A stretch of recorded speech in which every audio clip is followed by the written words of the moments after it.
Hello मेरे दोस्त, कैसे आप सभी लोग? उम्मीद है अच्छे होंगे। तो आइए आज हम लोग क्लास 11th के मैथ का चैप्टर नंबर 1, जिसका नाम होगा समुच्चय, उसके परिचय के बारे में जानेंगे कि समुच्चय क्या होता है, समुच्चय को लिखने के लिए कौन से गुणधर्म का प्रयोग करते हैं और समुच्चय कितने प्रकार के होते हैं। परंतु आपसे एक छोटी सी रिक्वेस्ट है कि यदि आप मेरे चैनल पर नए हैं तो मेरे चैनल को सब्सक्राइब करना मत भूलिएगा और मेरे वीडियो पर लाइक और कमेंट करना भी मत भूलिएगा, ताकि इस तरह के सबसे पहले नोटिफिकेशन आपके पास पहुंचे। तो आइए बिना देर किए हम लोग आज स्टार्ट करते हैं कि समुच्चय, ठीक, जिसका नाम लिखा गया सेट्स मतलब समुच्चय। हम लोग पहले समुच्चय का परिभाषा देखेंगे कि समुच्चय कहते किसको है। तो देखिए समुच्चय किसको कहते हैं। सेट्स मतलब समुच्चय वस्तुओं के, किसके? वस्तुओं के सुपरिभाषित सुपरिभाषित संग्रह, वस्तुओं के सुपरिभाषित संग्रह को सेट्स कहते हैं। क्या कहते हैं? सेट्स कहते हैं। वस्तुओं के सुपरिभाषित संग्रह क्या कहलाता है? हमारा सेट्स कहलाता है। ठीक, सुपरिभाषित, यहाँ पर एक वर्ड लिखा गया सुपरिभाषित। सुपरिभाषित का मतलब क्या होता है? तो सुपरिभाषित का मतलब होता है जो सबके नजर में एक ही हो, यानी कि जो सबके लिए सामान्य हो, उसी को हम लोग कहते हैं सुपरिभाषित। ठीक, जैसे हम आपको बतला रहे हैं कि अंग्रेजी वर्णमाला के सभी स्वरों का संग्रह। यदि आप भी सोचेंगे कि अंग्रेजी वर्णमाला के स्वर कौन कौन से होते हैं, तो आप क्या सोच सकते हैं? ए, ई, आई, ओ, यू। और दूसरा व्यक्ति भी अगर आएगा और वो भी सोचेगा कि अंग्रेजी वर्णमाला के कौन कौन से स्वर होते हैं, तो भी यही सोचेगा, ए, ई, आई, ओ, यू को ही सोचेगा। इसलिए यह सबके लिए एक ही होगा। तो हम लोग इसको क्या कहेंगे कि यह एक समुच्चय है। परंतु समुच्चय कब ना होगा?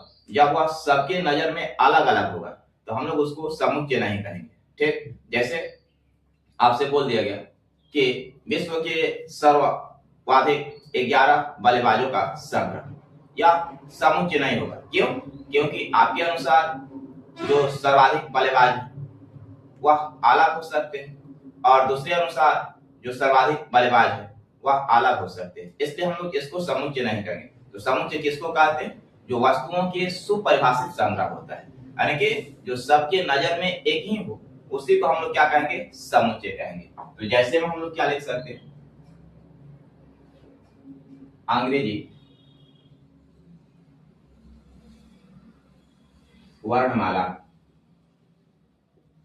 अंग्रेजी वर्णमाला के सभी स्वरों का संग्रह, का संग्रह, अंग्रेजी वर्णमाला के सभी स्वरों का संग्रह। तो अंग्रेजी वर्णमाला के स्वर कौन कौन से होते हैं? यही होता है ए, ई, आई, ओ, यू।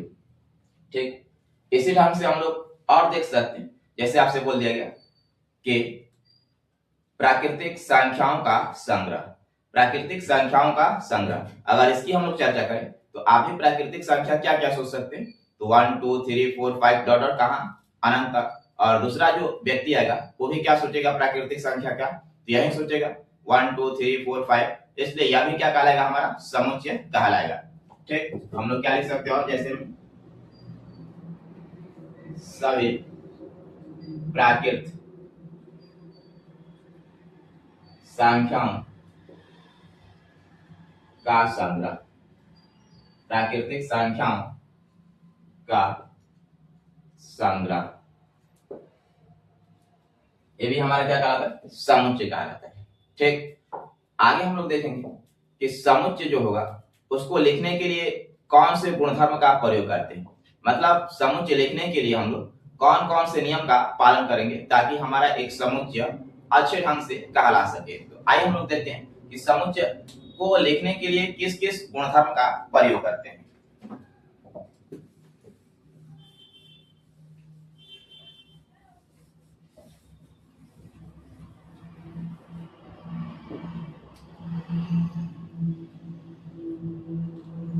समुच्चय लिखने का गुणधर्म, समुच्चय लिखने का गुणधर्म मतलब कि समुच्चय लिखने के लिए कौन कौन से हम लोग नियम का पालन करते हैं। तो देखते हैं समुच्चय लिखने के कई सारे गुणधर्म होते हैं, कई नियमों का पालन करना पड़ता है। तो उसमें पहला नियम क्या है कि समुच्चय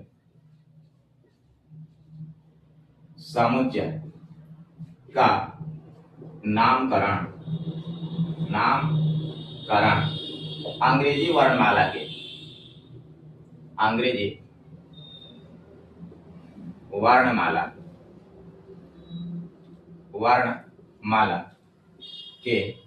बड़े अक्षरों द्वारा किया जाए, बड़े अक्षरों द्वारा किया जाता है,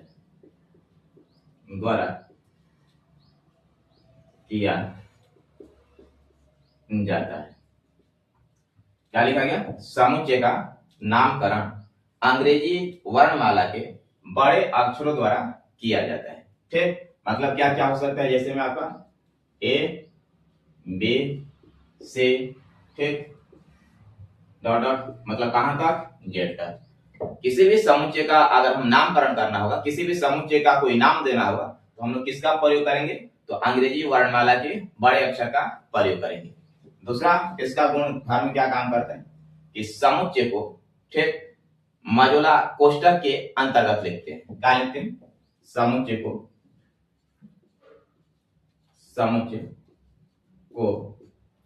मझोला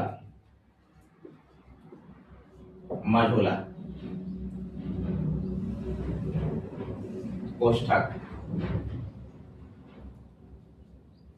के अंदर लिखते हैं, लिखते हैं। समुच्चय का नामकरण किसके द्वारा? अंग्रेजी वर्णमाला के बड़े अक्षर द्वारा करेंगे। और समुच्चय को कहां लिखेंगे हम लोग? तो मजूला कोष्ठक के अंदर लिखेंगे। और तीसरा प्रॉपर्टी, जिसका तीसरा गुणधर्म क्या काम करता है कि समुच्चय का जो भी अवयव होता है उसको अंग्रेजी वर्णमाला के छोटे अक्षरों द्वारा निरूपित करते हैं। मतलब समुच्चय के अवयवों को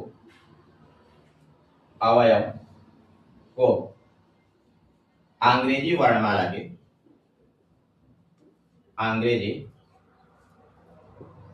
छोटे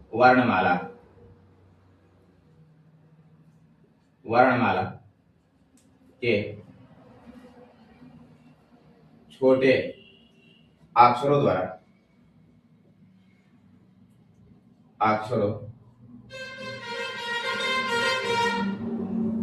द्वारा निरूपित करते हैं, ठीक।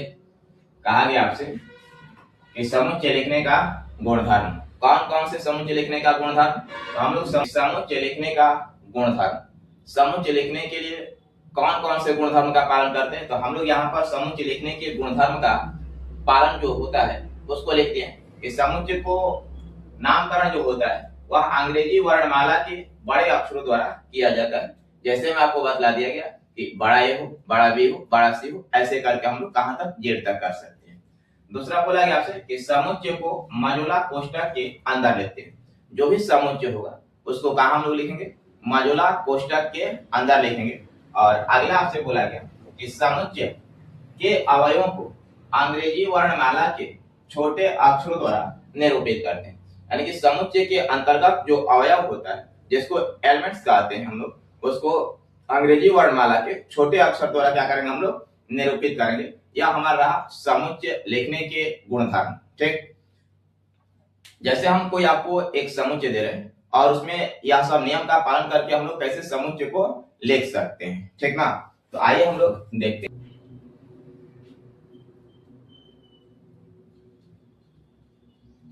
अंग्रेजी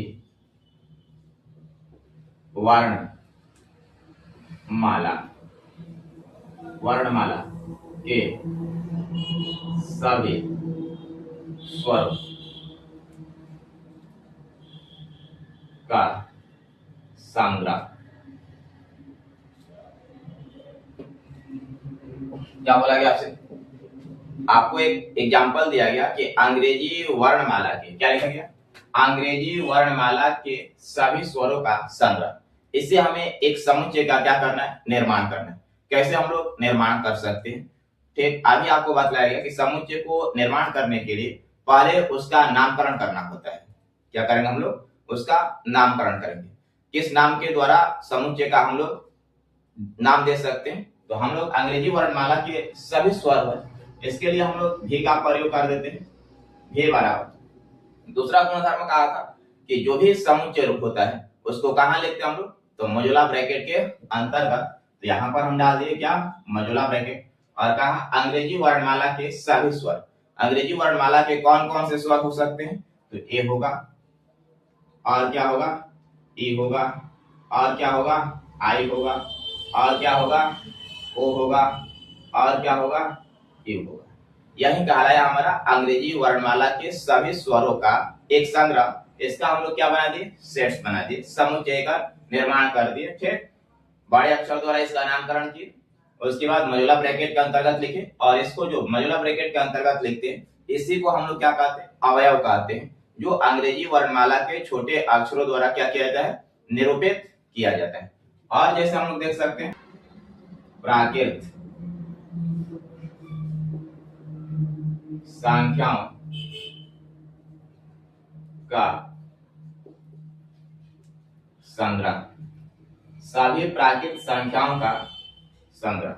दूसरा एग्जांपल हम लोग देखते हैं, क्या लिखा गया? सभी प्राकृत संख्याओं का संग्रह। इससे हमें क्या करना है? एक समुच्चय का निर्माण करना है। ठीक, तो आप कर सकते हैं अच्छे ढंग से, क्योंकि आपको मालूम हो चुका है कि समुच्चय का हम लोग निर्माण कैसे करेंगे। ठीक, तो सबसे पहला काम करना होगा कि उस समुच्चय का नाम देना होगा। क्या नाम देंगे हम लोग? सभी प्राकृत संख्याओं का संग्रह है, तो इसके लिए हम लोग क्या नाम दे दिए? एन, कैपिटल में एन लिख दिए और इक्वल टू लगा। उसके बाद हम लोग क्या किए? मजुला ब्रैकेट का प्रयोग किए। और प्राकृत संख्या कौन कौन सी होती है? तो 1 हुआ, 2 हुआ, 3 हुआ, 4 हुआ, 5 हुआ, डॉट डॉट डॉट हुआ। ठीक, तो उम्मीद है कि अब आपको समुच्चय लिखने आ गया होगा।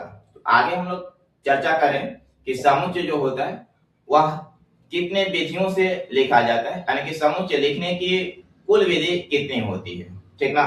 तो आगे हम लोग देख रहे हैं कि समुच्चय लिखने की विधियां।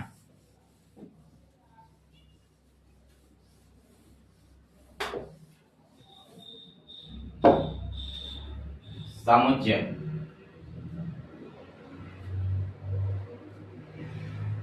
लिखने की विधियां।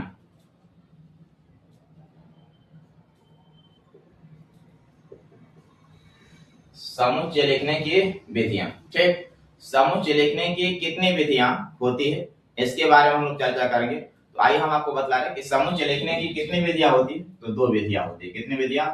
2 विधियां। 2 विधियां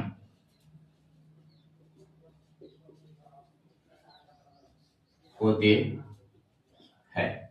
समुच्चय लिखने की कुल कितनी विधियां होती है? 2 विधियां होती है।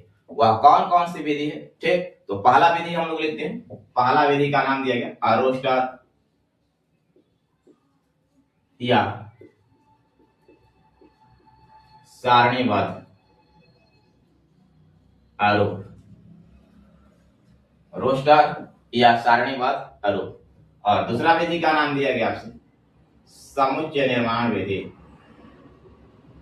समुच्चय का नाम दिया गया समुच्चय निर्माण विधि। यही समुच्चय लिखने की कुल 2 विधियां होती। पहला विधि हुआ रोस्टर रूप, या उसी को हम लोग कहते हैं क्या? सारणीबद्ध रूप। और दूसरा जो विधि होती है उसको क्या कहते हैं हम लोग? तो समुच्चय निर्माण विधि। ठीक, तो हम लोग देख रहे हैं कि रोस्टर रूप में किसी भी समुच्चय को किस ढंग से लिखा जाता है। ठीक, और समुच्चय निर्माण विधि में भी किसी समुच्चय को किस ढंग से लिखा जाता है। तो आगे हम लोग चर्चा करते हैं क्या रोस्टर रूप में या सारणीबद्ध रूप में समुच्चय को कैसे लिखें?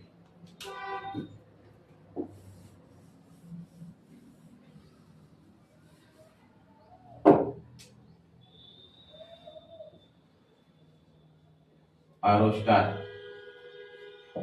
या सारणीबद्ध आरूप में समुच्चय को लिखें।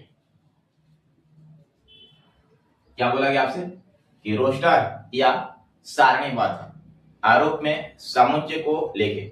मतलब कि रोस्टर रूप या सारणीबद्ध रूप में हमें समुच्चय को लिखने आना चाहिए कि किस ढंग से हम लोग रोस्टर रूप में या सारणीबद्ध रूप में समुच्चय को लिखते हैं। एक प्रत्येक अवयव को, पहला नियम आपसे काम करें कि समुच्चय के प्रत्येक अवयव को कॉमा के साथ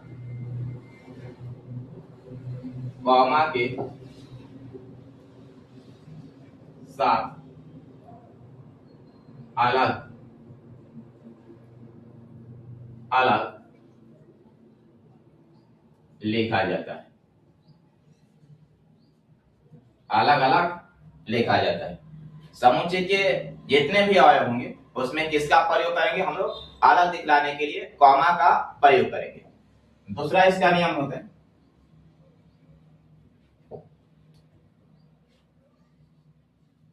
समुच्चय के अवयव का क्रम निश्चित नहीं होता। निश्चित नहीं होता है। नहीं होता है। समुच्चय के अवयवों का क्रम निश्चित नहीं होता है कि हम लोग इसमें क्रम बाय क्रम ही लिखे, एक के बाद 2 आता है, 2 के बाद 3 आता है, 3 के बाद 4 आता है, ऐसे ही लिखेंगे तो सही होगा। 1 के बाद आप 5 भी लिख सकते हैं, 5 के बाद आप 2 भी लिख सकते हैं। इसी को बोला गया क्रम। यानी कि समुच्चय में लिखते समय किस रूप में? तो रोस्टर रूप में। अगर रोस्टर रूप में हम समुच्चय को लिख रहे हैं तो उसमें अवयव का जो क्रम होता है वह मायने नहीं रखता है। यानी कि अवयव का कोई क्रम निश्चित नहीं होता है। तो इस 2 नियम का क्या करना है? पालन करना है। किसके लिए? रोस्टर या सारणीबद्ध रूप में समुच्चय को जब लिखेंगे तो इन्हीं 2 नियम का पालन करना है। पहला नियम, समुच्चय के प्रत्येक अवयव को कॉमा के साथ अलग अलग लिखा जाता है। और दूसरा नियम लिखा गया आपसे कि समुच्चय के अवयव का क्रम निश्चित नहीं होता है। ठीक, अब हम लोग एग्जांपल देखते हैं।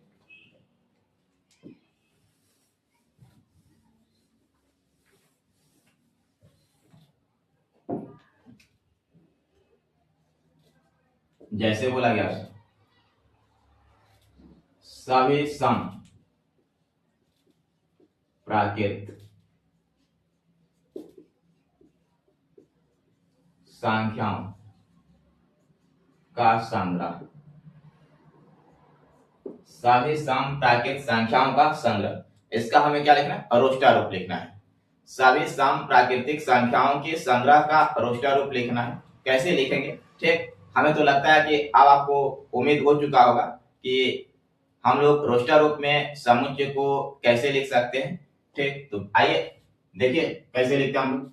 क्या लिखेंगे हम लोग? सभी सम प्राकृतिक संख्याओं के संग्रह। इसका कोई नामकरण करेंगे सेट का। ठीक, जो आपकी इच्छा हो वह कर सकते हैं, लेकिन हाँ याद रखना होगा कि हमेशा अंग्रेजी वर्णमाला के बड़े अक्षर का ही क्या करेंगे हम लोग? प्रयोग करेंगे। तो हम लोग लिख दिए n इक्वल टू समुच्चय को। दूसरा बात आपसे बतलाया कि समुच्चय को कहाँ लिखते हैं? तो मोजुला ब्रैकेट के अंतर्गत लिखते हैं। तो मोजुला ब्रैकेट को खोल दिया हम लोग, ओपन किए, और हमें क्या लिखना है? सभी सम प्राकृत संख्या। ठीक, तो आपको मालूम होगा कि सम प्राकृत संख्या किसको कहते हैं? किसको कहा दिए? 2 हुआ, 4 हुआ, 6 हुआ, 8 हुआ, ठीक, 10 हुआ, डॉट डॉट डॉट। इसी को हम लोग कहा दिए कि सभी सम प्राकृतिक संख्याओं को संग्रह को लिख दिए। किस रूप में? रोस्टर रूप में। नामकरण कर दिए सेट का बड़े अक्षर द्वारा। उसके बाद मॉड्यूलर ब्रैकेट के अंतर्गत इसके अवयव को लिख दिए। ठीक, दूसरा एग्जांपल दिया गया आपसे,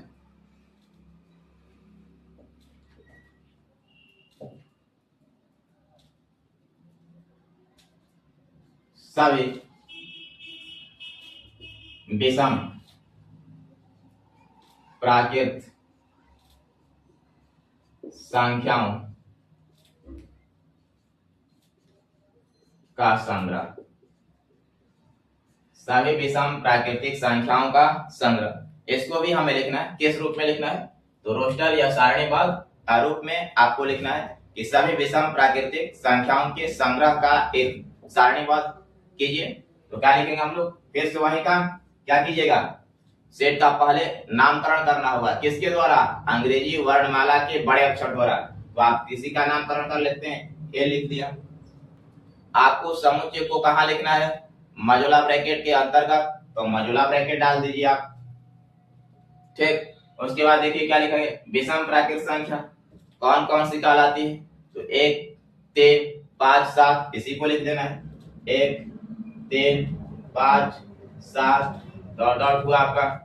क्या रहा हमारा, सभी विषम प्राकृतिक संख्याओं का संग्रह, किस रूप में लिख दिए, सारणीबद्ध रूप या रोस्टर रूप में लिख दिए। उम्मीद है अब आपको रोस्टर रूप या सारणीबद्ध रूप लिखने आ गया होगा।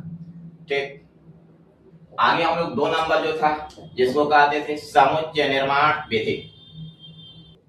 समुच्चय, दूसरा क्या था हम लोग का, दूसरा था समुच्चय निर्माण विधि। इस समुच्चय निर्माण विधि में समुच्चय को कैसे लिखा जाता है। ठीक, तो आइए हम लोग देखते हैं, इसके लिए भी कुछ नियम होता है। इसके लिए पहला नियम काम करता है हम लोग का कि समुच्चय के जो भी अवयव होते हैं उसके लिए एक विशिष्ट गुणधर्म का प्रयोग किया जाता है। ठीक, समुच्चय के अवयवों के लिए एक विशिष्ट गुणधर्म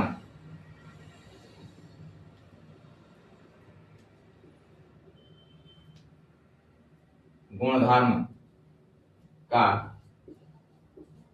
प्रयोग करते हैं। क्या बोला गया आपसे, समुच्चय निर्माण विधि में समुच्चय को कैसे लिखा जाता है। तो समुच्चय निर्माण विधि में समुच्चय को लिखने के लिए पहला काम किया जाता है कि समुच्चय के अवयव को एक विशिष्ट गुणधर्म दिया जाता है जो सबको समझ में आ सके। ठीक, जैसे में हम आपको दिए अंग्रेजी वर्णमाला, अंग्रेजी वर्णमाला के स्वरों का संग्रह, अंग्रेजी वर्णमाला के स्वरों का संग्रह, इसको हमें कैसे लिखना है, तो इसको हमें लिखना है समुच्चय निर्माण विधि। तो समुच्चय निर्माण विधि हो या रोस्टर हो, सबसे पहला काम आपको करना है कि उस समुच्चय का नामकरण करना है। और समुच्चय का नामकरण कहां से करते हैं मालूम होगा, एक बार कमेंट में जरूर लिख दीजिए कि समुच्चय का नामकरण किसके साथ करते हैं, तो अंग्रेजी वर्णमाला के बड़े अक्षर के द्वारा, यानी कि हम लोग कोई एक नामकरण किए v इक्वल टू। ठीक, और दूसरा काम वही करना होगा कि समुच्चय को कहां लिखते हैं, तो मॉड्यूलर ब्रैकेट के अंतर्गत लिखते हैं। ठीक, तो मॉड्यूलर ब्रैकेट के अंतर्गत लिख दिए। अब इसको किस रूप में लिखना है, समुच्चय निर्माण विधि। इसके लिए हमें क्या चाहिए, एक विशिष्ट गुणधर्म चाहिए, उसके अवयव को दर्शाने के लिए एक विशिष्ट गुणधर्म का क्या करते हैं हम लोग, प्रयोग करते हैं। तो हम लोग क्या लिख दिए, x such that x, x such that x। अंग्रेजी वर्णमाला का क्या है, XY, अंग्रेजी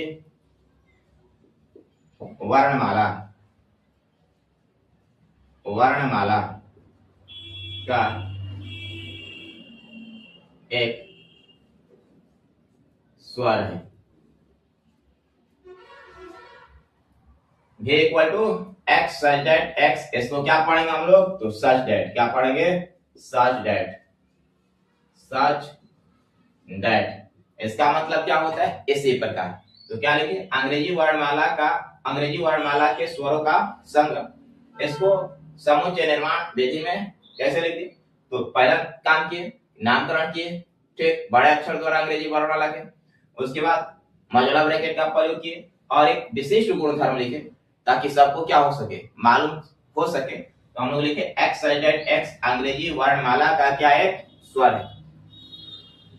उम्मीद है दोस्तों आप लोगों को अच्छे से समझ में आया होगा, परंतु आपसे यही छोटी सी रिक्वेस्ट होगी कि आप मेरे चैनल पर नए हैं तो मेरे चैनल को सब्सक्राइब करना और वीडियो को लाइक और कमेंट करना मत भूलिएगा, ताकि इस तरह के वीडियो का नोटिफिकेशन सबसे पहले आपके पास पहुंचे। आगे हम लोग कल के क्लास में देखेंगे। तब तक के लिए आप सभी लोगों को थैंक यू।